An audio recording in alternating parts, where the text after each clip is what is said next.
CMR shopping mall grand opening on 10th September in Miyapur. మీరు అన్నట్టుగా cinema content బాగుంది అంటే దానికి తగ్గ టైం కూడా కలిసి రావాలనేది దీన్ని బాగా నమ్ముతారా సార్ మీరు? అంటే దీన్ని అంటే మనకు అన్ని కలిసి వస్తేనే ఒక సినిమా హిట్ పడుతుంది మనకు.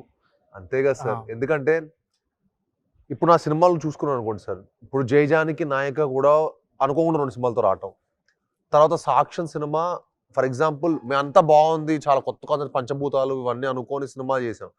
సినిమా చేసిన తర్వాత ఏమైందంటే మీరు నమ్మరు, కరెక్ట్గా రిలీజ్ అయిన టైంకి మా సీజీలు సాటిస్ఫాక్టరీ లేదనమాట. సో 2 weeks పోస్ట్ పోన్ చేయాల్సి వచ్చింది. సో మీరు మా సాక్ష్యం ట్రైలర్ చూస్తే July 18th రిలీజ్ అని ఉంటుంది, కానీ రిలీజ్ అయింది July endకి. సో జనాలు కూడా ప్రిపేర్ అయిపోయి ఉంటారు కదా సార్. బట్ అప్పటికి అది చాలా పెద్ద ఓపెనింగ్ వచ్చింది. బట్ అప్పటికి 2 వారాలు డిలే అయినా చాలా పెద్ద ఓపెనింగ్ వచ్చింది. కానీ నెక్స్ట్ వీక్ ఇంకో మంచి సినిమా ఉంటుంది, అదొక టైమింగ్ ఉండొచ్చు. అప్పుడు ఏంటంటే 3-4 weeks రన్ ఉండేది సార్ ఏ సినిమాకైనా. కానీ మేము 18th కూర్చొని మాకు 3-4 weeks రన్ దొరికేది. కానీ తక్కువ ఇంకో ఇప్పుడు అనుకోండి ఆడియన్స్ 3 daysకి వచ్చేసింది. 3 weeks నుంచి 3 daysకి వచ్చింది. నేను వచ్చి 7-8 yearsకే. సో ట్రాన్సిషన్స్ చాలా చూస్తున్నాం. అండ్ ఆ డే ఉంటుంది. ఇప్పుడు ఫర్ ఎగ్జాంపుల్ కవచం ఎలక్షన్ డే రోజు రిలీజ్ అయింది.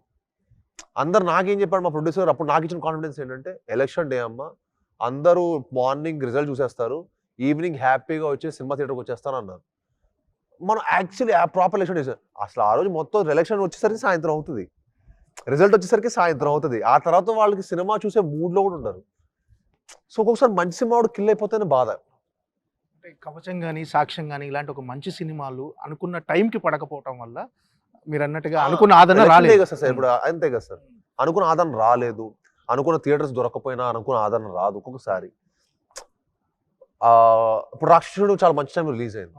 So very happy. చూడండి ఒక్కొక్కసారి టైమింగ్ రిలీజ్ అయింది అనుకోండి, అంత బాగా ఆ స్పేస్ సినిమాకి అప్పట్లో ఆ రేంజ్ కలెక్షన్ చేయడం చాలా హ్యాపీ.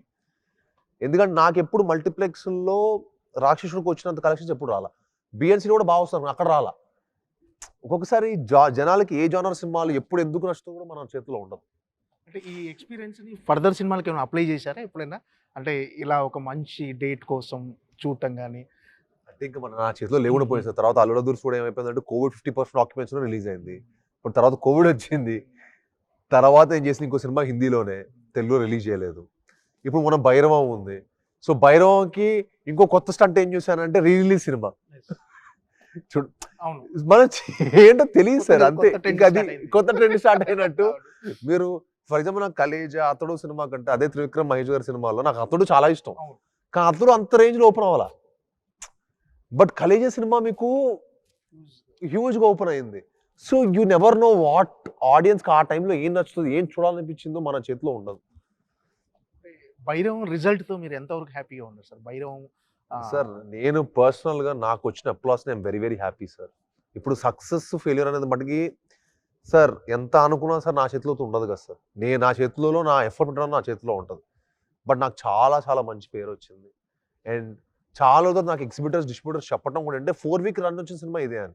అంటే మన లాస్ట్ 2-3 ఏళ్ళని చూసుకుంటుంటే యావరేజ్ సినిమా అయితే లేదు సార్.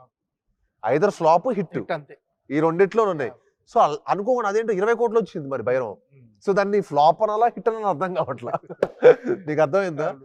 అంటే 20 కోట్లు వచ్చే సినిమా ఈ మధ్య మీకు ఏం చూడాల. మీరు మాక్సిమం 5 లోపల వస్తుంది, లేకపోతే 50 పైగా వస్తుంది. ఈ మధ్యలో వచ్చిన సినిమాలు అయితే ఏం లేవు. అండ్ భైరవం రావడం అనేది మళ్ళీ అదొక సర్ప్రైజ్. అంటే భైరవం సినిమాలో పర్టికులర్గా మీ పర్ఫార్మెన్స్ గురించి క్రిటిక్స్ కానీ ఆడియన్స్ కానీ చాలా అప్లాజ్ వచ్చింది సార్. అంటే ఒక రకంగా కెరియర్ బెస్ట్ పెర్ఫార్మెన్స్ కూడా అన్నారు. సో దీన్ని ఎలా రిసీవ్ చేసుకున్నారు? దాన్ని బాధ్యతగా తీసుకున్నారా లేకపోతే? బాధ్యతగానే తీసుకుంటాను సార్. ఎందుకంటే సార్ నాకు ఎండ్ ఆఫ్ ద డే మంచి మంచి సినిమాలు ఆడియన్స్కి ఇవ్వాలనేది ఒకటే ఉంది సార్ నా డ్రీమ్.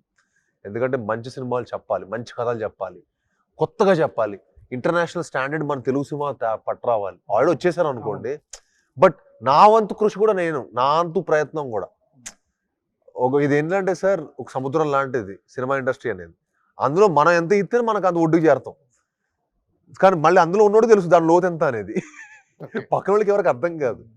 సో నాకేంటంటే ఎంతో కొంత మంచి ఎక్స్పీరియన్స్, ఒక మంచి కొత్త కొత్త జానర్స్, ఏదో ఒకటి కొత్త ఎక్స్పీరియన్స్ మన ఆడియన్స్కి ఇవ్వాలని అయితే ఉంది. సో దానికి సక్సెస్ అని కావాలని కోరుకుంటాను అంతే. బట్ పర్సనలీ ఐఎమ్ వెరీ ఏంటంటే నాకు మంచి సినిమాలు చేస్తున్నా, మంచి ఆపర్చునిటీస్ వస్తున్నాయి దేవుడి దయతోటి. I'm very happy. అంటే బ్యాక్ టు బ్యాక్ వర్క్ చేస్తున్నారు. మొన్న బైరం వచ్చింది, ఇప్పుడు కిష్కింధపురి, నెక్స్ట్ టైసన్ నాయుడు, హైందవం. ఈ బ్యాక్ టు బ్యాక్ ఈ ఫేజ్ ని ఎలా సార్ ఎంజాయ్ చేస్తున్నారు ఈ ఫేజ్ ని? I'm genuinely enjoying. అంటే it putting me so occupied. ప్రతిరోజు పని ఉంటుంది, సో అది చాలా హ్యాపీనెస్. అంటే ప్రతిరోజు సినిమా గురించి ఆలోచించడం అనేది ఒక కిక్. అది అందరికి వచ్చే అదృష్టం కాదు. అండ్ దేవుడి దయతోటి నాకు ఆ అదృష్టం దొరకటం, రోజు సినిమా గురించి ఆలోచించడం, సినిమా గురించి పనిచేయడం, ఈ రోజు ఇలా సినిమా సెట్లో కూర్చొని ప్రమోట్ చేయడం, ఇలా కొత్త సినిమా మీ అందరికీ ప్రజెంట్ చేయబోతున్నాను ఇంకో త్వరలో, ఇంకో 2 వారాల్లో అనేది, ఆ excitement is something else sir. I can't even explain in words. అది నాకు తెలిసి I'm very very happy that you know నాకు ఇంత మంచి కథలు దొరకటం అనేది. అంటే నేను ఎప్పుడు నాకు కథ ఎగ్జైట్ చేయాలి సార్. నేను ఖాళీగా ఉండమన్నా కూడా ఉంటాను సార్. 1 year 2 years ఇంట్లో కూర్చోమన్నా కూర్చుంటా, నో ప్రాబ్లం. 3-4 years నేను ఇంట్లో కూర్చోమన్నా కూర్చుంటా, నో ప్రాబ్లం. నన్ను కంటెంట్ ఎగ్జైట్ చేయాలి సార్. ఏదో ఇది కథలో ఏదో ఉంది మనమే చెప్పాలని. నేను ఇప్పుడు దానికి పని చేస్తాను సార్. ముందు చేసేసాను సార్, దాని బిఫోర్ కోవిడ్ బిఫోర్ చేశాను. ఎందుకంటే నాకు ఏ ఆపర్చునిటీ వస్తే ఆపర్చునిటీ చేశాను. ఇది వర్కౌట్ అవుతుంది అనుకుంటే చేశాను. అందరు ఒపీనియన్స్ తీసుకొని చేశాను. ఎందుకంటే ఫస్ట్ 10 సినిమాలు ఒక ఒపీనియన్, ఇప్పుడు 10 సినిమాలు అయిపోయినాయి. ఇంక ఇప్పటి నుంచి నాకు నచ్చిన సినిమాలు చేయాలనుకుంటున్నాను. ఓకే, నన్ను ఎగ్జైట్ చేసి, సో ఆ మొదటి సినిమా అడిగే కిష్కింధపురి. ఈ కిష్కింధపురి అంటే మీరు అన్నట్టుగా మిమ్మల్ని ఎగ్జైట్ చేసిన పాయింట్ ఏంటి? ఈ సినిమా నేను చేయాల్సిందే అని అనుకున్న పాయింట్ ఏంటి అసలు? కథ సార్, కథ. అండ్ డెఫినెట్గా నేను కౌశిక్ గారు నాకు కథ చెప్పినప్పుడు నన్ను చాలా హుక్ చేసింది. చాలా ఎడ్జ్ ఆఫ్ సీట్లా అనిపించింది. నేను నరేషన్ అంటే కౌశిక్ చాలా మంచి నరేటర్. కథను చాలా అసలు కళ్ళకు కట్టినట్టు చెప్తాడు. ఎట్ ది సేమ్ టైం నేను కథ వినగానే అలా భలే చేశాడు. అండ్ మన హారర్ సినిమా అంటే మనకి ప్రతి ఒక్కరికి ఒక పర్సెప్షన్ ఉంటుంది కదా, అవన్నీ బ్రేక్ చేశాడు. అంటే ఒక రేడియోతో భయపెడతాడు, అంటే ఒక సౌండ్ తోటి భయపెట్టచ్చు, ఓకే నైస్. విజువల్గా కొత్త ఎక్స్పీరియన్స్ ఇవ్వచ్చు ఆడియన్స్కి, ఓకే నైస్. అంటే మనోడు ఒక కొత్త వరల్డ్ చెప్పాడు కిష్కింధపురి సార్, ఈ ఊర్లో జరిగే కథ సార్ అని. అది నాకు భలే ఎగ్జైటింగ్ అనిపించింది. సో మనం ఎంతైనా ఎక్స్ప్లోర్ చేయొచ్చు. మనం కార్ నెంబర్ ప్లేట్ల నుంచి, మీరు మా ట్రైలర్లో కూడా కార్ నెంబర్ ప్లేట్ KPR అని ఉంటుంది. సో అక్కడి నుంచి మా డీటెయిలింగ్స్ కానీ, మాకు ఎక్స్ప్లోర్ చేయడానికి కానీ, వెళ్ళి కొత్త వరల్డ్ చూడడానికి కానీ, సెట్ పరంగా కానీ it was very exciting for us. So అదే ఎగ్జైట్మెంట్ ఆడియన్స్ కూడా ఫీల్ అవుతారు అని గట్టిగా నమ్మాను. సో ఆ కాంటెంట్ డ్రైవ్ అవ్వచ్చు, హారర్ ఎలిమెంట్ అవ్వచ్చు, విజువల్గా, సౌండ్గా, టెక్నికల్గా అన్నిట్లో హై ఉంటుంది సార్. సార్ ఇప్పటివరకు చాలా టైప్ ఆఫ్ హారర్ మూవీస్ వచ్చినాయి. అంటే ఆల్మోస్ట్ హారర్ మూవీస్ ట్రెండ్ నడుస్తుంది.